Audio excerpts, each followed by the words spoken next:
What would happen if you were to combine the most diluted painting technique with the least diluted one? Sounds like heresy, doesn't it? Well, trust me, it's not. In fact, it's pretty cool. It's actually the fastest way to add texture while still keeping everything kind of smooth. So in this video, I'm gonna show you a step-by-step to learn this technique, all the tools that you'll need to create a fun and fast painting approach that's gonna allow you to build texture even on smaller surfaces while still being kind of smooth. And stay tuned until the end because I have a juicy giveaway to announce. And also subscribe, otherwise you might never see me again. So what's the big starting point of all this? Well, it's one thing.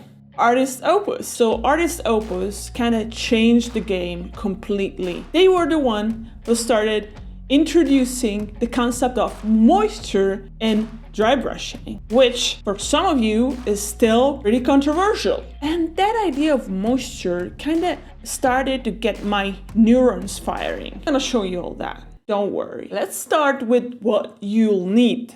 First, you'll need a palette, a couple of dry brush of different sizes on the smaller size because we're gonna cover smaller surfaces, a sponge, which I'm gonna tell you how to use later, and well, that's it. It's just 3 things. Step 1, before we even get our brushes ready, we need to figure out where to place the highlights. Choosing the right highlight points is what separates a noob from a pro. Okay, but how do you do that? If you want a quick fix, you're just gonna take a picture of your mini under the light of your lamp and just follow where the primer reflects. Remember, the miniature must not be parallel to the lamp light, but it has to be perpendicular because otherwise you won't be able to see everything. But if you really want to improve, really want to start thinking about volumes and light and how they interact, I'd invite you not to over-rely on that picture and just taking a quick look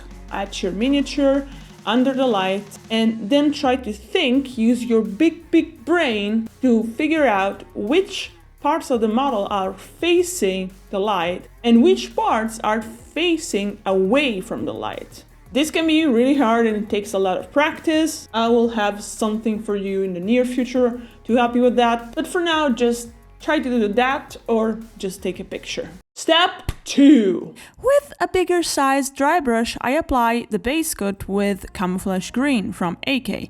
In this case, I happen to have ready a brownish prime mini, so I just roll with it because it really doesn't matter anyway because we're gonna cover like 99.999% of the surface. If you want to use this technique or any other technique that requires to use a dry brush, you absolutely need to sub-assemble. Otherwise, no way you're going to be able to reach a spot you are meant to reach.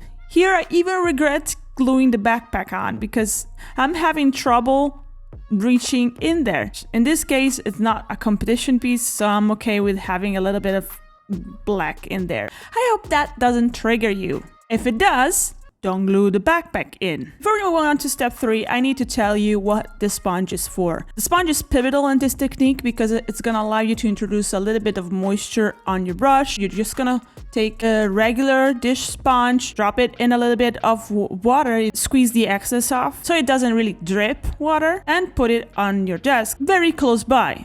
Step 3. On the palette, I add dark sand, and with my medium-sized dry brush, I start mixing it with the green in a 1:1 ratio. The motion I'll be using in this technique will be the same pretty much for anything that I do. The color I apply here, it's undiluted, but don't worry because we're gonna spread it evenly, blended it in with the previous layer. How?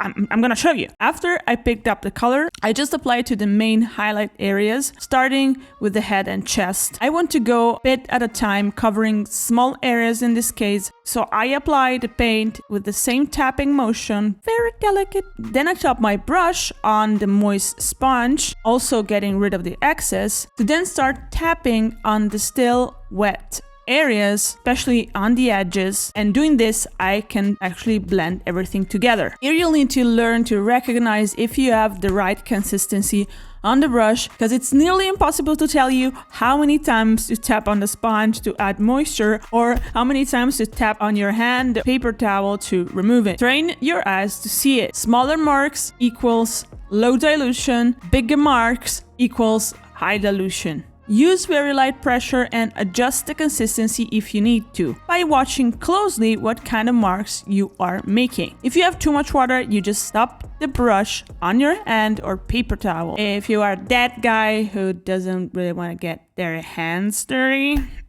and if your brush is too dry and doesn't blend, then tap on the sponge. It's most likely you have too much water because we're gonna get this brush a bit moist after the first application. So it's gonna be dry when you first apply the paint, but then it's gonna be wet because we're gonna tap it on the sponge. But it's okay. Here we don't need as much precision because we're gonna cover a lot of the surface. Death Guard Horus Heresy is pretty ivory looking and less green, so that's totally okay. Step 4. Time for the second highlight, taking just pure sand with my medium dry brush and applying it just like before. This time though, I want to be more precise, so for the second step, for the blending step, I'll just use another brush, a smaller one. So you'll have a dry brush and a moist dry brush. I always go small areas at a time, tap in the pure dark sand to pick it up and tap it on the main highlight points of the mini, just like before. And then with my size small brush, I tap in the sponge to moisten it and tap on the edge to blend, creating this beautiful texture effect. But blend it. Just like in the previous step, keep an eye out for consistency because it's pretty important here. For any blending technique really, it's important to be in control of the consistency and also of the brush. How much paint you have, how are you moving this brush, and yada yada yada. Luckily for you, I made the first painting course that really tackles the fundamentals of painting. That will allow you to paint stunning miniature to the next level and get good blends without the years of struggle I had to put in. So improve your skills, support the channel, and check the link in the description. Of course, part of the trick here of using this technique is layering, because by layering different layers of texture, you're gonna have something texture but also blended, because we are also using transparency. And finally, step 5. That was a bit aggressive. Same thing again, but switching brushes again. This time though, I'm gonna be using even smaller brush to apply the quote-unquote dry paint. That's gonna be a size extra small. And also I'm gonna apply a lighter paint. I'm gonna be mixing in my dark sand a little bit of ivory. And the process is the same, I don't even have to tell you. But as mentioned in the beginning, there's something else I will be mentioning. Time for big announcement! Because I love Artist Opus brushes so much, I reached out to them to organize a giveaway for you guys. And they're generously gifting us one set of the Series D. So if you want to take your chances to win this beautiful, beautiful set of these beautiful brushes, check the giveaway link in the description. And good luck! Remember, we want fully opaque paint with the first application, and then we want to drag that high density paint with a bit of water to create a nice blend thanks to transparency. So this dry plus wet combo is really great to create this visually interesting look. An extra step you can do or not do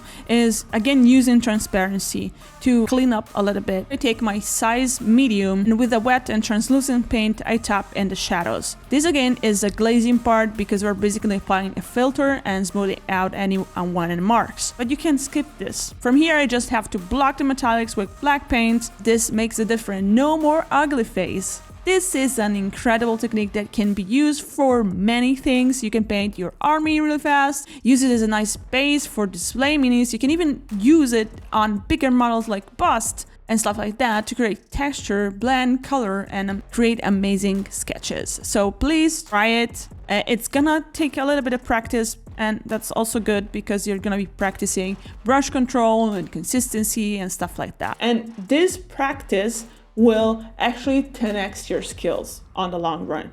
But what if you want to take it even more to the next level? Well, once you have your sketch painted up with the dry brush, you can pick up your detail brush and start polishing it as much as you want. Okay, but how? Watch this 35 minutes of blending goodness to become a blending god. See you there.